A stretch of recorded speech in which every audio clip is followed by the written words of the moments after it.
Hello, hello, this is Mr. K's. We are looking today at the eastern part of the Roman Empire known as Byzantium. This is chapter 11.1 we're talking about. A new Rome. Well, what's up with this new Rome? Remember that back when Rome was still viable as an empire, the Emperor Diocletian had a problem trying to rule over such a vast territory, so he divided it into two parts. They were officially divided in 395 AD, and a little bit later on, about 100 and some years later, Justinian comes to rule in Byzantium. It's now called Constantinople. The Emperor Constantine had set up that is his hangout, his official place where he ruled. Later on comes Justinian, rules from 527 to 533 AD. That's not a long time. But we see that Justinian does a lot. He is very much like a Caesar. He is an absolute ruler. He doesn't consult anybody. And to consider himself a Caesar, he is going to have to rule as an absolute emperor.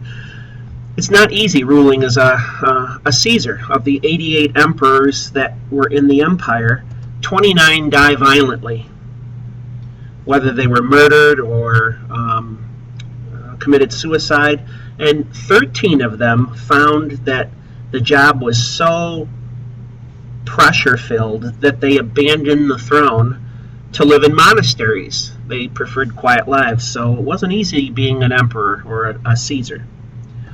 Building the new Rome. Justinian is going to have an ambitious building program. Now, understand, Rome and Constantinople really didn't have much similarity as time went on. Most Byzantines spoke Greek and belonged to the eastern branch of the Christian Church.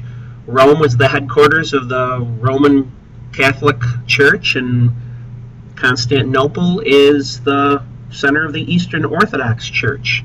So there wasn't too much similarity as time goes on. We see that Justinian did do quite a bit of building. He created a code of law called the Justinian Code, and it affected a lot of trade, but it also applied to all aspects of Byzantine life. His public building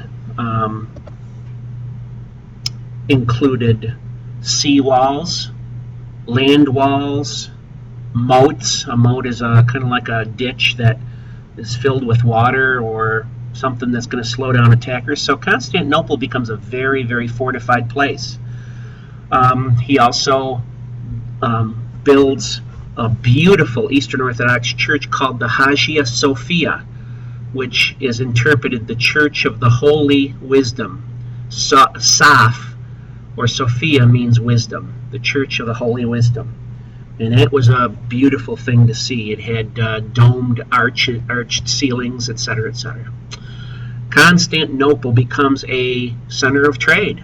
We've got folks coming from the east with silk and spices. We've got Russians and Slavic folks from the north bringing down timber and honey and slaves. And then we have trade from the west. So Constantinople was the place to be. It was the center of trade. Citizens enjoyed free entertainment at the Hippodrome. Hippodrome. Hippo is Greek for horse, like hippopotamus.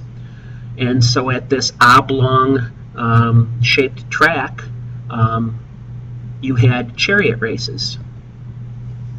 Unfortunately, things weren't always the greatest. The Neko Rebellion was at a time when Justinian was ruling, and it almost cost Justinian his throne. It involved police brutality, believe it or not.